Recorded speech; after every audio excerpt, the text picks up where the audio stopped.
What is going on, guys? William Fletcher here from leveledupcontractor.com, and we have another powerful episode of the Leveled Up Contractor Show today because today we are talking about 7 tips to running a highly successful construction business.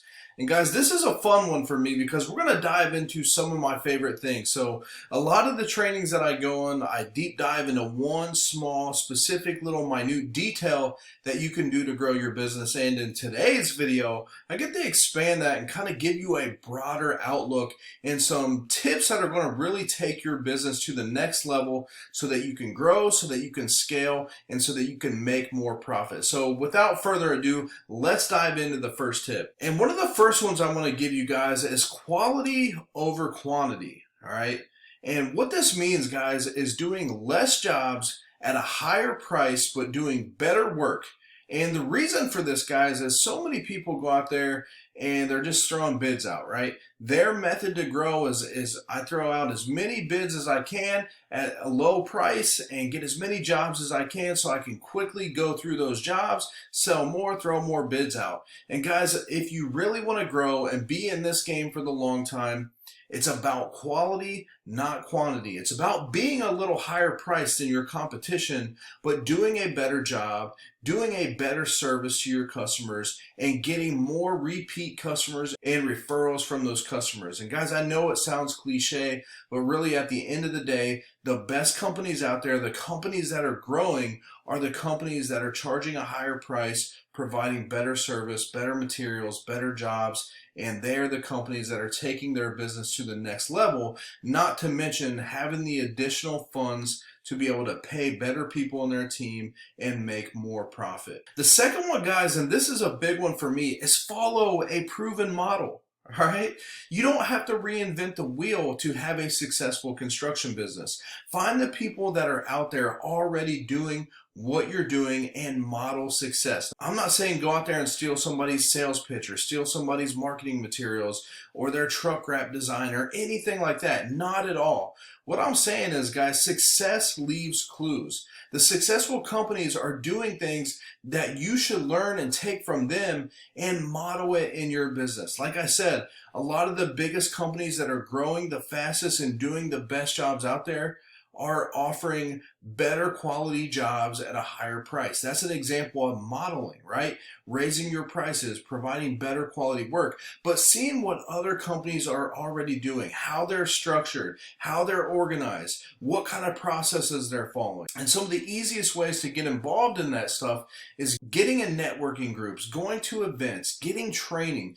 Guys, just alone, not only do we provide training, but we spend over $150,000 a year learning ourselves, learning different training, going to different industry events, going to seminars, going to all this different stuff so we can go back, we can pull in the best things that people are doing in our industry and model that proven success and then extend that down to our clients once we've refined it, right? So guys, find people that are already doing what you want to do, model that success, and use it to help build your business up as you grow. The third big tip, guys, is manage and make decisions on the numbers. Guys, this is a huge one for me because it's so easy to just go with your gut sometimes or just make a decision because a decision has to be made, or to let feelings muddy up those decisions. I can't let Bob go. He's a good guy. You know, whatever the case may be, guys. Make decisions on the numbers, know your numbers inside and out, and be able to use that to grow your business, right? Build a scorecard to track your lead measures, all the drivers that are going to make the things in your budget and your P&L happen. Have a plan, and then know that plan inside and out, and then stick to the plan. If you build a budget, stick to it, right? It's not just about an exercise that you're putting numbers on a paper and, you know, saying we're going to do this in sales, we're going to do this in production, and we're going to spend this kind of money and then throw it in the garbage. No, you build a plan that's going to help you get the results that you want, and then you stick to it and you manage your business by those numbers.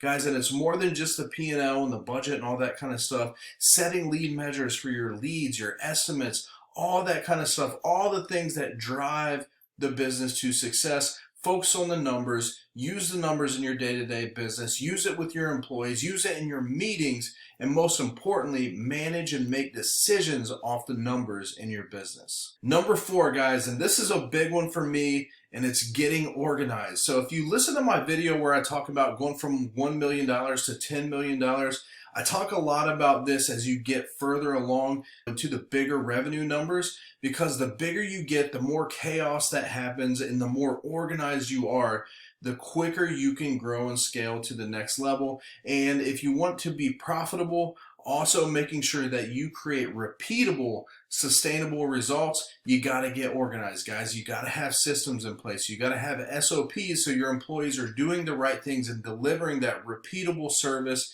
doing the same things day in and day out, and doing it at a high quality level that we talked about in number 1. Guys, having job descriptions for your employees, making sure that they know what they're responsible for. Every person in your company should have a job description of what they're responsible for, when things should be done, and it takes so much of the confusion away. It creates clarity in your organization. It creates clarity for you and your managers, because when something's off or not right, you know who to go to fix the problem.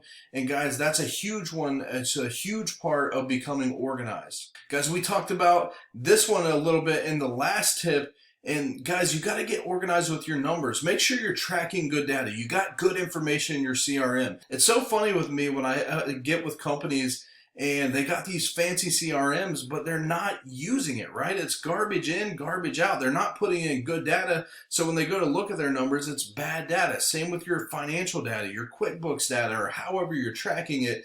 You got to make sure the data's in there and it's good, it's organized, and you can use it to actually make decisions off of. And last but not least, guys, having all these things that we just talked about organized. You know, with our clients, we work on creating what's called a playbook, which has all their job descriptions, all their templates in it, all their checklists, all their financial documents that they need access to, their budgets, their P&Ls, all that kind of stuff. And we help them organize it into what we call a playbook that has links to all those different things. So they can click on it, boom, I got my budget, boom, I got my P&L report, boom, I got my sales report, boom, I got my production dashboard. Whatever the case may be, all those different files that you need, and you need them organized, they're all in your playbook, and they're just one click away, so you have everything that you need. The next one, guys, is training and onboarding. And guys, this is a big one, and this is where most companies lack. As companies grow, they kind of usually hit some point where they kind of stagnate and they stop growing, and it's usually related to training and onboarding and systems, right? But right now we're talking about training and onboarding because we talked about the systems piece. If you get that piece right, it makes this piece even better. But until you get that piece, you can't really have this one. So once you have the systems, you got to take those systems and utilize them, right? So when you bring in new people, you got to be able to train them on those systems. That way you can hold them accountable to it. One of the best ways to do that, guys, is to create a training program. For example, in our business, we are actively creating videos to train new people that we bring on how to do the things we do. So we built the SOPs. Now we're creating training and videos for employees that take those SOPs and bring them to life, right?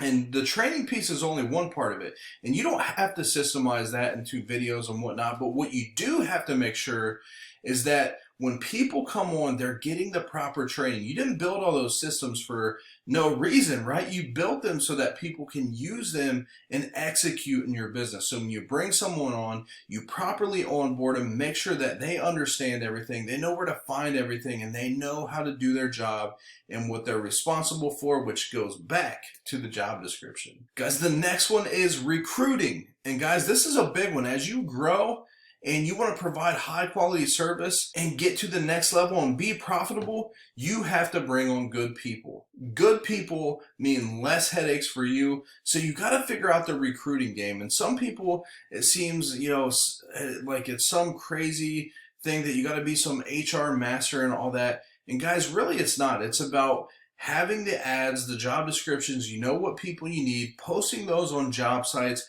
bringing people in, showing them what your company is about, what you stand for, and making sure it's an alignment fit for both you and them. And guys, I could do an entire workshop in, couple days on recruiting and hiring people, but really it comes down to those basics: finding the people, bringing them in, show them what your company is all about, and bringing them on. And then it goes into the onboarding, the training, the job descriptions, and all that stuff that we talked about getting organized. And the last one I want to leave you with today, guys, is maximizing your relationships.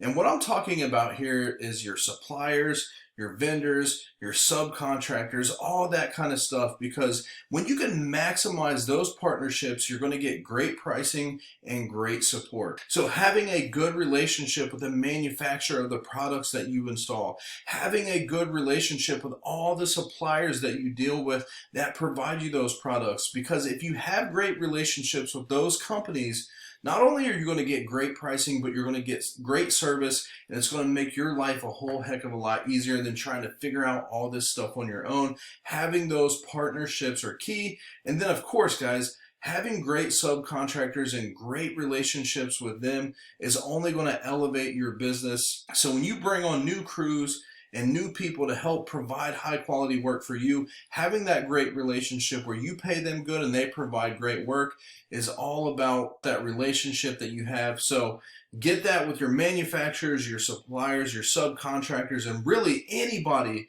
that your business comes in touch with. So guys, I hope you enjoyed this video. For more training like this, make sure you subscribe and visit us over at leveledupcontractor.com. If you want some help or find out if you need some help implementing some of these things in your business, head over to leveledupcontractor.com. Click on book a call, and we'll set up a time. We'll talk about 30 minutes and find out if we can help you. So thank you so much, and we'll see you in the next one.